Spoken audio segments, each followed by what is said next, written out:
Deon Gudel, annyeonghaseyo, Jonan Pak Deoniragu Hamnida. Sebelum kita mulai ke pembahasannya, aku mewakili seluruh keluarga besar Leviano Entertainment and Content dan Deon Hangugo ingin mengucapkan selamat tahun baru 2022. Semoga kesehatan, kebahagiaan, dan kesuksesan selalu mengiringi kita semua dimanapun berada. Happy New Year semua, saya Bong Mani Badeseo, Deon Kudel. Dan aku juga ingin minta maaf kepada sahabat Deon semua, karena akhir-akhir ini aku memiliki banyak kesibukan yang cukup padat, sehingga sulit sekali untuk mengatur waktu antara bekerja dan fokus mengajar. Sehingga akhir-akhir ini jadwal unggah video kita sering sekali mengalami keterlambatan. Mianamnida, Jongmal Mianamnida. Kalian mau maafin aku kan?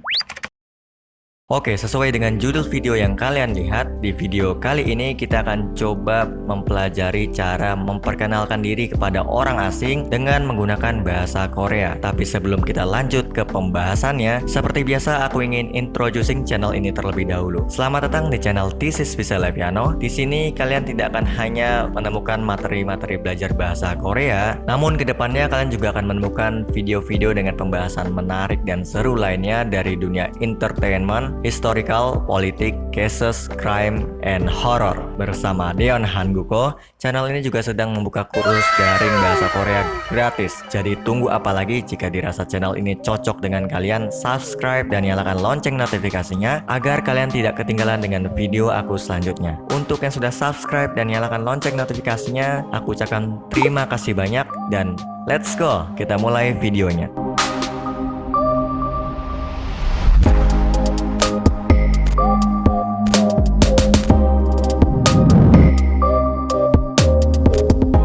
Ya, akhirnya ada salah satu video aku yang memiliki durasi ya bisa dikatakan yang paling singkat di antara video-video aku yang pernah aku unggah hingga hari ini. Ya, akhirnya.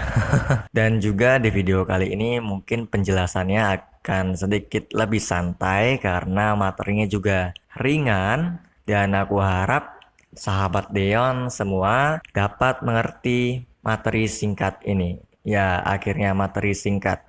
Baik, karena sudah singkat, jadi aku harap sahabat Deon dapat melihat video ini dari awal hingga akhir tanpa skip video ini. Tolong ya.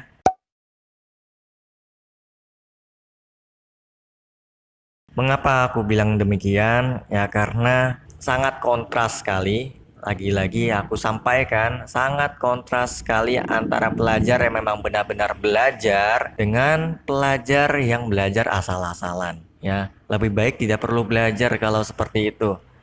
Ya, kalian tidak hanya menyusahkan diri kalian sendiri, kalian juga menyusahkan guru kalian. Kalian juga menyusahkan teman kalian karena kita akan memakan waktu belajar lebih lama jika cara belajarnya asal-asalan. Ya, anggap saja aku sudah menjelaskan hal-hal yang biasanya dilakukan oleh pelajar, begitu kesalahan-kesalahan yang sering dilakukan oleh pelajar. Namun begitu aku sudah menjelaskannya melalui video dan ternyata masih banyak yang melakukan kesalahan-kesalahan tersebut. Sekarang pertanyaannya ini, apakah sahabat Deon sudah belajar dengan benar? Ya, apakah sahabat Deon sudah jujur dengan pengajarnya? Jangan-jangan mengaku tidak skip, namun bahkan video ini tidak dilihat sama sekali. Ya, kalau seperti itu caranya ya siapapun tidak akan bisa membantu kalian kecuali sahabat Deon sendiri yang membantu diri kalian sendiri. Oke, kita hentikan basa-basinya. Jika kita lanjutkan lebih panjang, mungkin durasinya akan sama dengan video-video yang lain. Sebelum kita belajar lebih jauh bagaimana cara memperkenalkan diri kepada orang lain dengan menggunakan bahasa Korea, aku ingin memperkenalkan secara singkat apa itu ono yejol atau etika bahasa. Materi ini sangat penting sekali. Jadi, onoyejol atau etika bahasa dalam bahasa Korea itu terbagi menjadi 3. Yang pertama ada noppimal atau jondemal, kemudian pyongo atau supyongo atau botongo, kemudian yang ketiga banmal atau nachummal. Nah, yang ketiga ini sering disinggung ya. Mungkin sahabat Deon yang sering bergabung dengan grup-grup belajar bahasa Korea lainnya, ya barangkali sering menggunakan banmal. Kemudian ditegur dengan teman yang lain, jangan gunakan banmal kak, kurang sopan. Ya, karena memang masa kepada orang asing kita menggunakan bahasa yang informal. Ya, untuk memudahkan sahabat Deon ke depannya, kita sebut Onoyejol ini bisa juga kita sebut sebagai akhiran. Contoh yang pertama bisa kita sebut akhiran sopan formal. Kemudian yang kedua akhiran semi formal.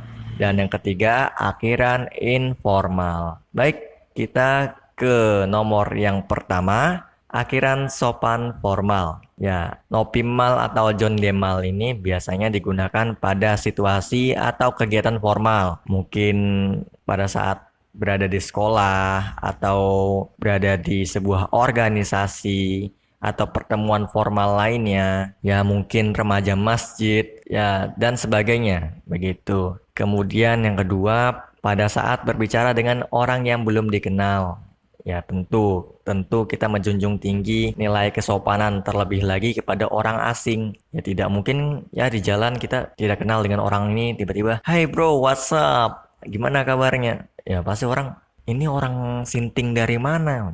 Begitu. Ya kan? Kemudian yang ketiga, pada orang yang lebih tinggi. Ya tinggi bukan berarti badannya tinggi begitu kan. Temanku tinggi nih.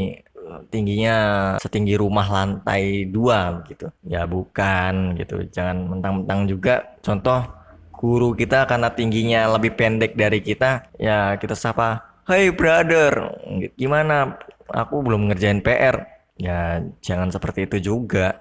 Bukan seperti itu maksudnya. Jadi, yang maksudnya lebih tinggi itu ya jabatannya, kemudian umur. Ya, jabatan itu mungkin di lingkungan sekolah. Ya, mungkin kita seorang pelajar, lawan bicara kita seorang guru atau kakak kelas, atau pada saat kita berada di organisasi sekolah meskipun kita seumuran, mungkin kita berada di lingkungan organisasi mungkin OSIS, ya kita sedang berbicara dengan ketua OSIS, maka kita menggunakan bahasa ini ya. Kemudian umur, ya tentu mungkin dengan orang tua atau guru atau orang asing yang terlihat, wah dia tua sekali ini, tua dari aku gitu. Ya tentu kita menggunakan sopan formal gitu. Ya orang asing juga kan bisa anak kecil ya. Ya sangat aneh saja begitu. Kita dengan anak kecil menyapa annyeonghasimnika. Kan tidak lucu. Kemudian yang kedua, pyongo, supyongo, botongo atau akhiran semi formal. Biasanya digunakan kepada orang yang sudah kenal baik seperti teman, sahabat, dan orang tua ya. Yang pertama itu sangat baku sekali sehingga terkesan kaku.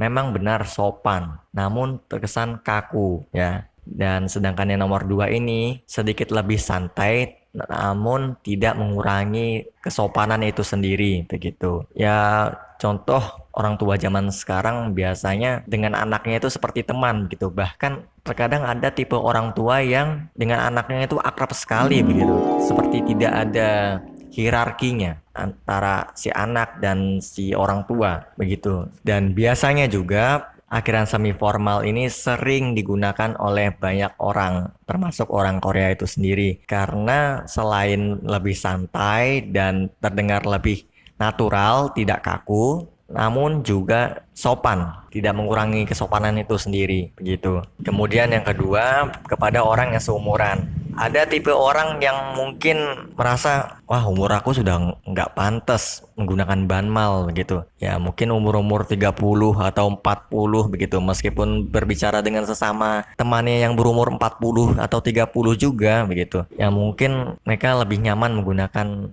akhiran semi formal ini begitu. Pernah dengar tidak? Ya biasanya mungkin bahasa basinya bapak-bapak dan ibu-ibu itu ya ada tipe bapak-bapak atau ibu-ibu yang bahasa basi namun bahasanya masih sopan gitu padahal mereka seumuran. Nah berbeda dengan kaum-kaum muda biasanya lebih santai lagi begitu ya karena memang seumuran, kembali kepada orangnya masing-masing begitu. Apakah ya tipe orang yang menjunjung tinggi nilai kesopanan sehingga jika ia menggunakan banmal sedikit saja, ia sudah merasa tidak enak kepada orang tersebut atau lawan bicaranya. Lanjut, yang ketiga, banmal atau najjumal. Biasanya digunakan kepada orang yang lebih rendah. Lagi-lagi rendah di sini bukan soal tinggi, ya. Jangan karena guru kalian ataupun orang-orang yang umurnya lebih tinggi, tapi karena tinggi badannya itu lebih rendah dari kita, ya kita jadi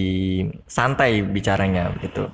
Hai brother, sister, gitu. Jangan. Ya mungkin seperti teman akrab, sahabat, begitu. Kemudian yang kedua, kepada orang yang memiliki umur lebih muda atau seumuran. Ya, mungkin adik kelas kita atau mungkin adik kita, ya, atau teman kita yang seumuran, ya.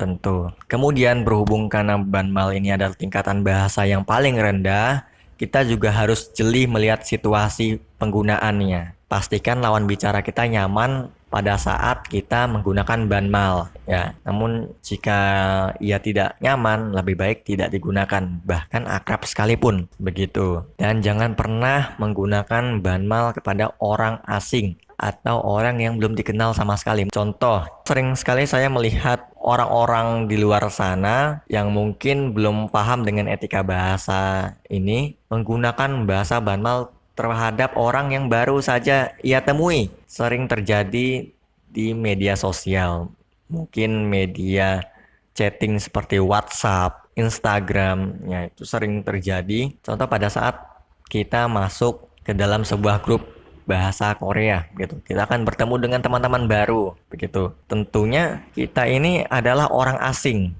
yang baru saja masuk ke ranah orang lain begitu. Contoh, grup ini adalah sebuah rumah dan kita ini tamunya. Kenapa kita sebut tamu? Karena kita baru masuk grup tersebut. Tidak mungkin seorang tamu tiba-tiba annyeong cingku dul otoke jine, ya kalau dibahasakan Indonesia, heyo what's up, apa kabar semua, ini lagi pada ngapain nih, tiba-tiba gitu sudah salamnya seperti itu, kemudian cara bertanyanya seperti itu. Ada yang lebih parah. Contoh, biasanya ketika kita masuk ke dalam sebuah grup itu kita ingin kenalan dengan adminnya gitu. Kemudian kita kirim pesan, P save ya, namaku Udin, salam kenal gitu, Salken, disingkat pula Salken P, ya. Dan for your information, tidak jarang juga aku melihat orang-orang tua zaman sekarang menggunakan salam yang seperti ini begitu. Seakan-akan ini sudah budaya media sosial di negara kita tercinta gitu. Budaya kan mengucapkan salam P sebelum memulai percakapan begitu. P nomor 1 gitu. Nggak tahu lagi aku harus bagaimana. Ya intinya seperti itu. Intinya seperti itu, kesalahan yang sering dilakukan oleh orang lain ketika masuk ke sebuah grup, yaitu dia tadi, ya annyeong cingkudel begitu. Yang benar itu annyeonghaseyo yorabundel otoke jinessemnika atau otoke jineseyo, seperti itu. Karena kita tidak tahu, kalaupun memang isi grup tersebut adalah orang-orang yang seumuran dengan kita. Contoh mungkin grup SMA sekabupaten begitu. Kita tahu, wah, anggota di sini pasti ya seumuran dengan kita. Ya bagaimanapun kita ini orang baru yang baru saja masuk ke ranah orang lain, sehingga tidak etis jika kita menggunakan bahasa yang informal. Meskipun kita tahu bahwasanya ranah tersebut ya orang-orangnya seumuran dengan kita begitu. Sama halnya dalam grup bahasa Korea juga, karena kita tidak tahu umur mereka itu berapa, ya lebih baik kita menggunakan bahasa yang lebih baik.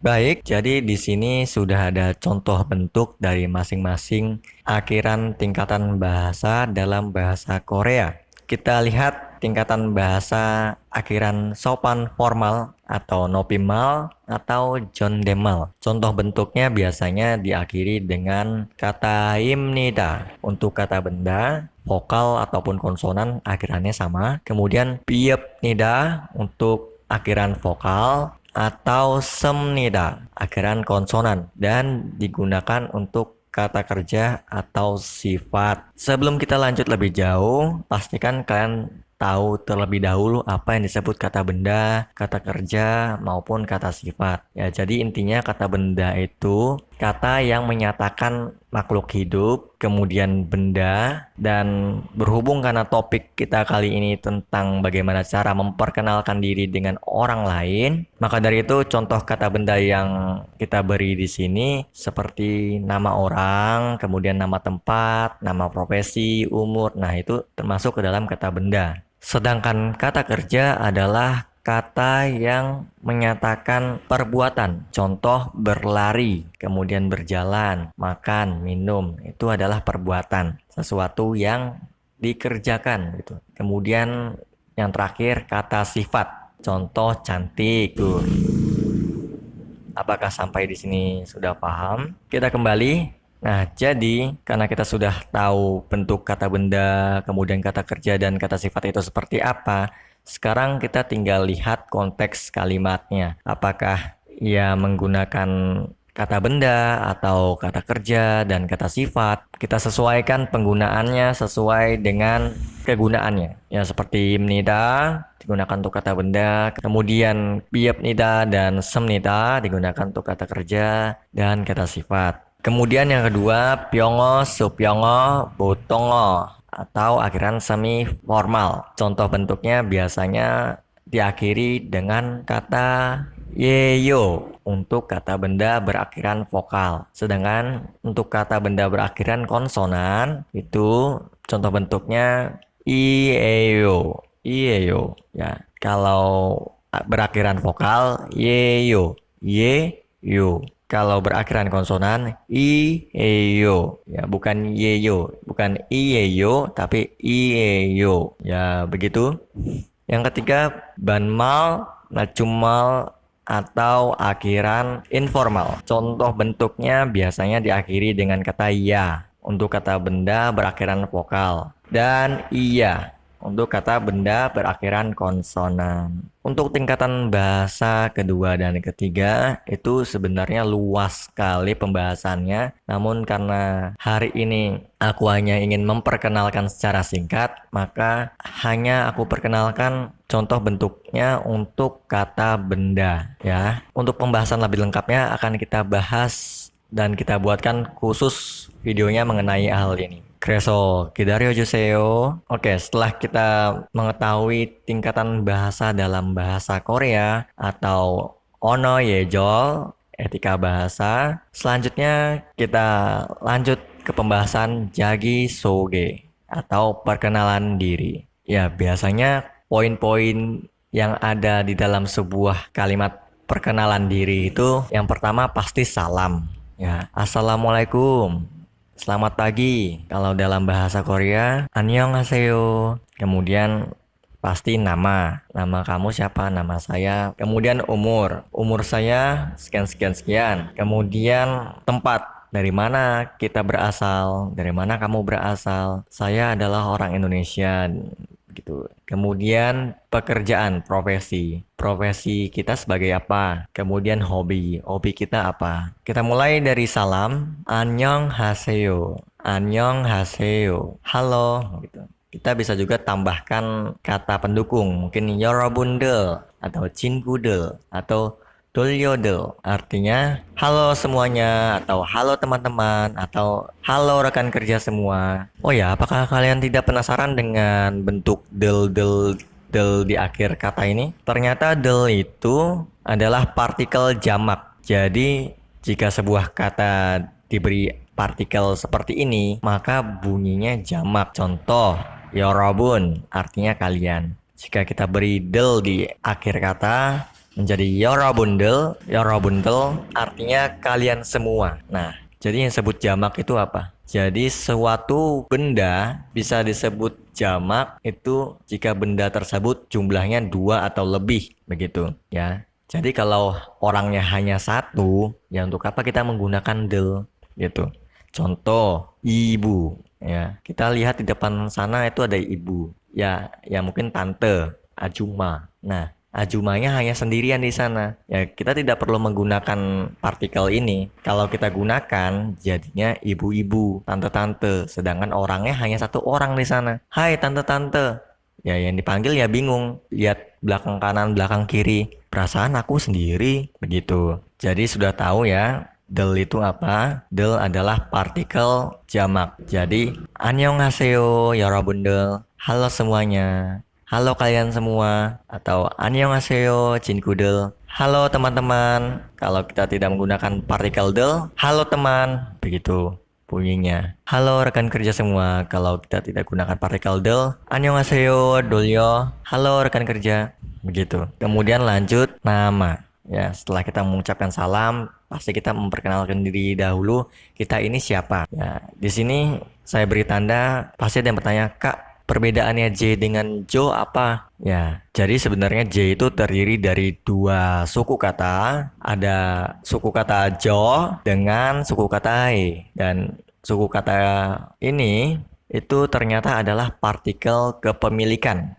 Jadi kalau dalam bahasa Inggris mungkin my, begitu. My dengan I kan berbeda, begitu. My digunakan untuk menyatakan kepemilikan, seperti itu. Jadi Jo ditambah partikel kepemilikan sehingga dibaca J, begitu. Bukan Joy, tapi J, gitu. Kemudian nah ditambah partikel kepemilikan menjadi ne. Kemudian yang ketiga no diberi partikel kepemilikan menjadi ne. Kak, itu bunyinya terdengar sama. Bagaimana cara membedakannya? Tinggal dilihat konteks kalimat keseluruhannya. Karena dalam berbahasa Korea ini, selain masalah seperti ini akan ditemukan nantinya, kosakata bahasa Korea sendiri pun banyak sekali kata-kata yang serupa. Sehingga jika kita tidak jeli mendengarkan keseluruhan dari percakapan yang diucapkan oleh lawan bicara kita, ya kita tidak akan tahu artinya. Begitu. Ya, lalu kalau kita tidak menggunakannya bagaimana, Kak? Ya, kenapa kita tidak gunakan Joa saja begitu? Ya, di sini ada contohnya, beda penulisan, beda arti. Jadi jocek dengan J cek. Nah, kalau jocek itu saya buku. Seram ya. Saya buku. Oh, manusia buku. Apaan itu? Tapi kalau kita menggunakan J yang ada partikel kepemilikan tersebut, maka artinya buku saya. Ya, kalau dalam bahasa Indonesia kan tinggal bolak-balik saja struktur kalimatnya, gitu. Buku saya dengan saya buku kan berbeda artinya, seperti itu. Lanjut, Jerman, bla bla bla. Kita lihat nama kita. Apakah nama kita ini berakhiran vokal atau berakhiran konsonan? Masih ingat dengan jenis suku kata? Nah, kita lihat nama kita ini berakhiran vokal atau berakhiran konsonan. Jika nama kita berakhiran vokal, maka kita menggunakan yeyo. Sedangkan jika nama kita berakhiran konsonan seperti ini, maka kita menggunakan iyeyo. Ya, meskipun saya sudah menjelaskan di setiap video, pasti saya sisipkan. Masih ingat dengan jenis suku kata? Masih ingat dengan jenis suku kata? Masih ingat dengan jenis suku kata? Capek, tapi masih banyak saja yang menerbitkan jenis suku kata baru. Ya, kenapa tidak buat bahasa sendiri saja? Ya, bisa-bisanya vokal diletakkan di pertama itu. Kemudian bisa-bisanya konsonan pertama ditambah vokal, ditambah konsonan, ditambah vokal lagi, ditambah konsonan gitu. Ya, saya tidak bisa berkata apa-apa. Ya, jadi tolong benar-benar belajar. Ya, sudah seniat apa guru-guru kita yang ada di sini? Begitu, hingga mengulang hal seperti ini saja berkali-kali. Ya, contoh nama saya Deon, gitu. Deon. Karena nama saya berakhiran konsonanian, maka saya menggunakan ya iyeyo. Jerman. Deoniyeyo. Nama saya adalah Deon. Jadi pastikan kalian menggunakannya dengan benar. Begitu. Contoh nama Josou. Kita lihat berakhiran vokal atau konsonan. Ya, vokal. Vokal apa? Vokal U. Iya, karena berakhiran vokal U, maka tidak bisa ditulis Josou yeyo. Salah. Yang benar Josou yeyo. Seperti ini salah ya. Kemudian umur. Jinainen bla bla bla sari yeyo. Nah, untuk umur pasti kita tidak lari dari yang namanya angka. Nah, dalam bahasa Korea, angka terbagi menjadi dua. Ada Sino Korea dan angka Pure Korea. Jadi Sino Korea itu adalah angka serapan dari bahasa Tiongkok. Sedangkan Pure Korea adalah angka yang memang benar-benar dari bahasa Korea itu sendiri. Untuk umur biasanya menggunakan Pure Korea. Nah, tidak akan kita bahas di video kali ini. Nanti kedepannya akan kita buatkan videonya khusus tentang angka. Jadi pastikan kalian menunggu video tersebut. Kemudian setelah kita memberitahu nama dan umur kita, pasti orang bertanya, kamu berasal dari mana? Begitu. Ya, pasti kita memperkenalkan dari mana kita berasal. Kita orang dari mana? Begitu. Sebenarnya ada begitu banyak sekali kalimat yang bisa kita gunakan selain dari dua kalimat ini. Namun dua kalimat ini yang paling sering digunakan. Contoh kalimat yang pertama, 저는 Indonesia 사람이에요. 저는 Indonesia 사람이에요. Saya adalah orang Indonesia. Atau bisa juga kita menggunakan 저는 Indonesia에서 왔어요. Saya datang dari Indonesia. Sebenarnya ada juga mungkin seperti 저는 Indonesia 분이에요. Atau mungkin Jonan Indonesia ini, yo. Seperti itu banyak. Kemudian profesi. Ya, profesi. Contoh, saya mungkin seorang hesawan atau karyawan swasta. Jonan hesawan nih, yo. Kita lihat lagi-lagi kata yang akan kita gunakan nanti menggunakan akhiran vokal atau konsonan. Jika akhirannya vokal, maka gunakan yeyo. Jika akhirannya konsonan, maka kita gunakan iyeyo. Contoh profesi yang akhirannya konsonan, hesawan, 대학생, 학생, 선생님. Seperti itu. Kemudian profesi yang menggunakan akhiran vokal, contoh dokter, 의사, 의사예요. Yang terakhir, hobi. 제 취미는 한국의 영화를 봐요. Hobi saya melihat film partikel kepemilikan Korea. Jadi partikel kepemilikan ini hanya sekedar formalitas begitu. Tidak perlu kita artikan sebagai milik. Mentang-mentang karena ini partikel kepemilikan artinya menjadi hobi saya adalah melihat film milik Korea. Kan kurang natural. Seperti itu. Ya tentunya setelah kita melakukan perkenalan diri pasti ada yang namanya penutup. Ya dimanapun negaranya pasti penutupnya senang bertemu denganmu. Seperti itu. Dalam bahasa Korea juga sama. Manaso pankawoyo. Senang bertemu denganmu. Ya jadi so ini saya sering memanggilnya sisipan karena dia disisipkan. Jadi so ini adalah sisipan untuk menyambung dua kalimat. Begitu. Ya mungkin dalam bahasa Indonesia mungkin bisa diartikan sebagai lalu, karena, seperti itu. Nah, manaso bankawoyo ini terdiri dari dua kata. Kata yang pertama manada, yang artinya bertemu. Dan kata yang kedua pankapta, yang artinya senang. Jadi kalau diartikan mentah-mentah, saya senang karena bertemu kamu gitu, atau lebih mentahnya lagi senang karena bertemu. Ingat, dalam bahasa Korea orang Korea jarang menggunakan kata sapaan gitu. Saya, kamu, mereka gitu. Jika mereka sudah tahu konteks orang yang disebut itu siapa, mereka tidak akan menggunakannya. Contoh menyatakan cinta, 사랑해요, 사랑합니다. Ya kalau diartikan mentah, mencintai, kita tidak tahu siapa mencintai siapa di sini, begitu. Namun kalau dalam bahasa Korea, ya mereka sudah tahu, oh dia mencintai aku, oh aku mencintai dia, hanya dengan kata saranghada ini, yang artinya mencintai, seperti itu. Jadi agar bahasanya terdengar natural, bisa kita artikan, saya senang karena bertemu denganmu, atau senang bertemu denganmu. Seperti itu. Yang terakhir, tentunya terima kasih. 감사합니다. Nah, di sini ada asimilasi pengucapan dalam Hangul. Ingat video pekan sebelumnya, jika biep bertemu dengan mian, maka biep ini dibaca miam. Jadi bukan 감사합니다, tapi 감사합니다. Seperti itu. Jadi kalau seandainya ada yang bertanya dengan kalian, kak, itu kan huruf B, kenapa dibacanya M gitu? Ya, kalian sudah bisa menjawabnya sekarang. Baik, mungkin sekian dahulu video kita kali ini. Jangan lupa untuk like, comment, and subscribe. Dan nyalakan lonceng notifikasinya agar kalian tidak ketinggalan oleh video-video aku selanjutnya. Untuk yang sudah subscribe dan nyalakan lonceng notifikasinya, aku ucapkan terima kasih banyak. Dan sampai jumpa di video selanjutnya. Bye-bye, 감사합니다. 새해 복 많이 받으세요.